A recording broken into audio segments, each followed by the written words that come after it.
타이완인 백점이와 대만의 사위 최세은입니다.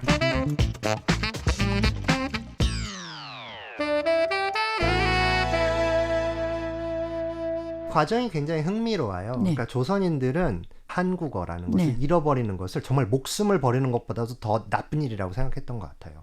그래서 일단 우리가 잘 아는 것처럼 한글이 원래는 경시되던 언어였지만 오히려 한글의 위치를 더 끌어올립니다. 우리가 아는 조선어 협회가 예. 주시경 선생님께서 한글을 끌어올려서 우리의 민족적인 언어 아이덴티티로 삼아야 되겠다. 네. 그런 운동을 굉장히 활발하게 하셨죠. 안녕하세요. 대베이도크 최세은. 백점입니다. 우리가 언어 얘기하니까 저는 그게 너무 재밌는 거예요. 네. 그리고 많은 지식을 또 가져오셔서 감사하기도 한데 최 교수님 네. 지난주에 우리가 말씀을 하시려고 했는데 제가 우리 다음 주에 합시다라고 한 게 바로 일본인 때문에 일본 식민주의 때문에 네. 제국주의 때문에 대한민국도 그렇고 이제 한반도 전체요. 그렇죠. 타이완 섬에 있는 그러니까 타이완 이쪽도 마찬가지로 네. 일본어가 그 당시에는 굉장히 고급스러운 언어가 됐었었죠. 음. 왜냐하면 통치제의 언어였기 그렇죠. 때문에. 네. 자, 한국은 어땠습니까? 네, 말 그대로 국어가 됐습니다. 저희가 흔히 세계 공용어라고 그러면 영어, 네. 그리고 영어를 지금 전 세계가 다 이제 정치, 경제, 외교의 언어로 사용하잖아요. 네. 이거를 이제 유식한 말로 링구아 프랑카라고 하거든요. 공용어다. 그거 굉장히 어려운 말. 네, 링구아 프랑카. 프랑카라고 근데 우리는 보통은 쓰지요. 그게 예. 공용어, 공통어 뭐 이렇게 얘기를 그렇게 하는데 이제 순화해서 번역을 하는데요. 네. 사실 이 링구아 프랑카라는 것이 유럽에서의 라틴어였다고 생각을 하시면 됩니다. 그 당시에 유럽의 다양한 민족들이 하나의 언어를 이용해서 소통하고 특히 기독교라는 문화를 중심으로 성경이 만들어지고 그래서 이제 종교가 이루어진 거잖아요. 지금의 유럽 문화권이라는 것은 사실 기독교와 라틴어 기반에 네. 서 있는 것이죠. 그렇죠. 아시아에서는 그것이 한문이 됩니다. 네. 불교 그리고 한자가 되는 거죠. 이 두 가지가 있었는데 그러한 전통적인 언어의 구조를 일순간에 뒤집어 버린 사건이 바로 청일 전쟁입니다. 제가 알기로는 이렇습니다. 타이완에서 원래 처음부터 일본어 외에는 쓰지 말라 이런 게 없었어요. 근데 그건 왜냐면 한국의 상황은 제가 잘 모르지만 타이완에서는 뭐가 문제냐면 원주민족이 서로 다 다른 언어를 써요. 그렇겠네요. 그런데 그러면 당신 내 거 써라라고 할 수 있는데 원주민족은 원래 여기에 살고 있었던 한족들이랑 성격상 완전 다른 사람들이에요. 그러겠죠. 그리고 자기의 집, 자기의 사냥터 이걸 지키는 데에는 더 누구보다도 더 힘을 많이 쓴 게 바로 원주민족인데 네. 원주민족한테 그 언어 바꿔라는 게 너무 어렵다라는 쉽지 거예요. 않죠. 그리고 그때 또 많은 그런 충돌이 있었잖아요. 네. 일본이 왔다 그래서 항일 전쟁까지는 아니고 그렇죠. 우리는 그땐 그건 아니지만 네. 아주 작은 이런 전투 지역에서의 이런 건 그런 한 게 항일 운동들이 원주 있었죠. 민족을 중심으로 한 거예요. 그렇죠. 원주 우서 민족. 사건이라던가. 예, 우선은 그 너무 네. 심했죠. 뭐 이런 거 무단서 사건도 있고 네. 등등 굉장히 많은데 그게 다 원주민족이랑 상관이 있는데 그렇죠. 저는 원주민족에게 정말 경의를 표합니다. 깊은 경의를 표하는데 언어 자체도 마찬가지로 원주민족은 자기네 언어를 쭉 썼었어요. 그럼 한국은 네. 그런 문제는 있었습니까? 그러니까 예전에는 진짜 하는 수 없이 그렇죠. 나라 뺏겼잖아요. 그렇죠? 정치, 뭐 경찰권, 군사권 다 뺏겨버려서 네. 언어까지 이제 다 뺏기게 되는데 네. 언어가 없으면 그 나라가 존재하지 않습니다. 바로 저는 그 그러니까 생각해요. 언어를 이제 말살하는 정책을 쓴 건데요. 그렇죠. 그 아주 사실은 나쁜 건데. 그렇죠. 우리가 언어 말살이라고까지는 초반에는 말하지 않았습니다. 왜냐하면 이제 청일 전쟁이 끝나고 나서 대만이 일본의 식민지가 된 다음에 처음으로 해외에 있는 식민지를 획득한 그렇죠. 거잖아요. 네. 그러니까 일본도 스스로 이걸 어떻게 통치해야 될지 잘 몰랐던 것 같아요. 네. 식민의 경험이라는 게 그렇게 하루아침에 생기진 않으니까요. 네. 하지만 이제 1910년 한일 합방이 이루어지고 그리고 1911년에 일본이 제1차 조선교육령이라는 걸 발표합니다. 식민을 하기 위해서 제일 중요한 것은 역시 의사소통이고 네, 커뮤니케이션인데 그러기 위해서는 역시 언어를 좀 통일할 필요가 있겠다. 특히 조선처럼 문화적인 아이덴티티가 강하고 정통이 있는 곳은 언어를 일단 좀 조정할 필요가 있겠죠. 네. 그래서 그 당시가 되면 일단 국어가 일본어가 되고요. 조선어 교육을 부차적인 것으로 하기 시작합니다.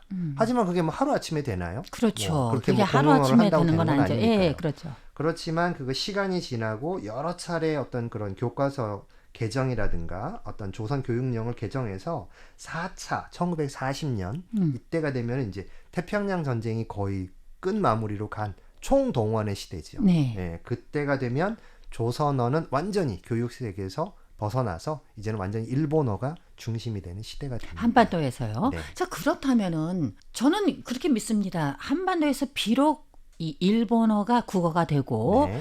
강요받아서 전부 다 이걸 써야 된다라고는 하지만 네. 다들 쓸 줄 안다라는 생각은 안 합니다. 그리고 또 그런 게 있잖아요. 그런 자부심. 네. 내가 왜 그렇죠. 네 언어를 쓰냐 이런 분이 계실 것 같은데 그때 다 일본어 썼다고는 생각 안 하는데 어떻습니까? 그렇죠. 한국은? 그 과정이 굉장히 흥미로워요. 네. 그러니까 조선인들은 국어를 그러니까 우리 국어, 한국어라는 것을 네. 잃어버리는 것을 정말 목숨을 버리는 것보다도 더 나쁜 일이라고 생각했던 것 같아요. 그래서 일단 우리가 잘 아는 것처럼 한글이 원래는 경시되던 언어였지만 오히려 한글의 위치를 더 끌어올립니다. 우리가 아는 조선어 협회가 네. 주식영 선생님께서 한글을 끌어올려서 우리의 민족적인 언어 아이덴티티로 삼아야 되겠다. 네. 그런 운동을 굉장히 활발하게 하셨죠. 영화 말모이를 보시면 이 이야기가 잘 나옵니다. 두 번째는 작가들, 네. 지식인들이 굉장히 많은 노력을 했어요. 그때 한글로. 그렇죠. 네. 어떤 문화가 세계적인 발돋움을 하려면 반드시 문학이나 예술로서 증명을 해야 됩니다. 우리가 왜 영국을 말할 때 셰익스피어를 말하고 인도와 셰익스피어를 바꾸지 않겠다 그런 말을 합니까? 영어, 오늘날의 영어라는 것 그리고 영어의 우수성을 증명한 바로 그 사람이 셰익스피어이기 때문이죠. 그렇죠. 그렇죠. 그렇기 네. 때문에 작가들이 나의 언어, 나의 모국어로 세계적인 예술을 써야 되겠다라는 굉장한 열망이 있었던 시기예요. 그래서 작가들이 굉장히 노력을 많이 했죠. 이런 것 때문에 오히려 조선어에 대한 연구와 관심이 폭발적으로 증가를 했습니다.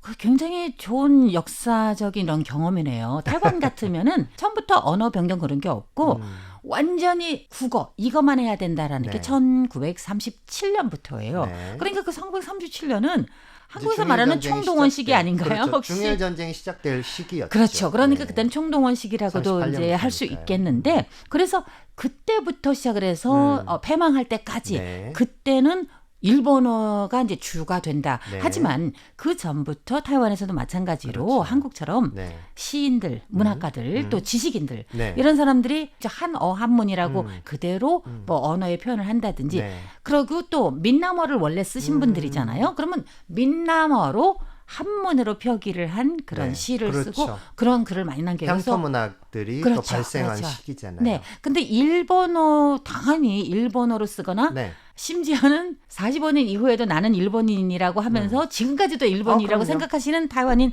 아주 많으세요. 저희 가족에도 그런 분들이 아주 많으세요. 대부모님은 그래서 아직도 일본어를 쓰십니다. 제가 이런 말씀을 좀 드리고 싶어요. 물론 우리가 이제 민족주의적 관점 그리고 역사주의적 관점에서 보면 식민지 시대가 우리한테 큰 오점인 것은 뭐 부인할 수 없는 사실입니다. 네. 하지만 역사에 반드시 그렇게 오점이 나쁘고 거부해야 될 것만은 아닙니다. 왜냐하면 그 당시에 지식인들이 그렇게 일본어를 극복하고 조선어를 되살려서 조선인만의 예술을 만들고 싶었지만 당시의 조선어는 우리의 생각과 우리의 표현을 완벽하게 담아낼 수가 없었어요.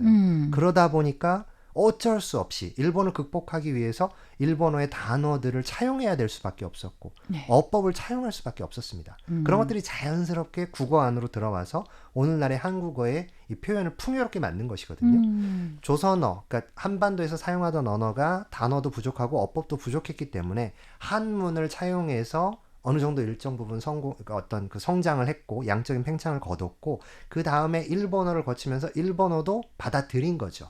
지금은 영어를 통해서 영어의 생각, 영어적 어법, 영어의 논리 구조까지도 받아들여서 오늘날의 현대 한국어가 된 거잖아요. 네.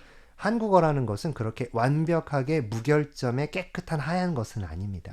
아마 모든 나라들도 다 그럴 것이라고 생각을 해요. 예전에 한때는 한국과 타이완이 같은 공통어를 썼다, 공용어를 썼다. 그게 바로 일본어였었는데 실제로 그 시기에 왔다 갔다 한 사람이 있죠. 그럼요. 그러니까 예를 들어서 뭐 제대만 조선인. 아니요, 그렇지만 그게 조선인이 알고 보면 그 일본 지하의 조선. 우리도 마찬가지로 그렇죠. 대만인 그러지만 네. 대만이랑 안 하고 그냥 일본 제국 하에 네. 대만인인데 그때도 서로 이제 소통하는 그런 게 있었어요. 바다 그렇죠. 건너서 유학도 다니고. 네, 편지도 쓰고 네. 잡지도 읽고 그때는 사실 확실히 일본어로 했던 거는 맞아요. 지금 영어로 서로 통하는 것처럼. 그렇죠. 오늘도 좋은 말씀 대단히 감사하고 참 유익했습니다. 패배토크 여기서 끝마칩니다. 진행의 최세훈 백점이었습니다. 여러분 감사합니다. 감사합니다.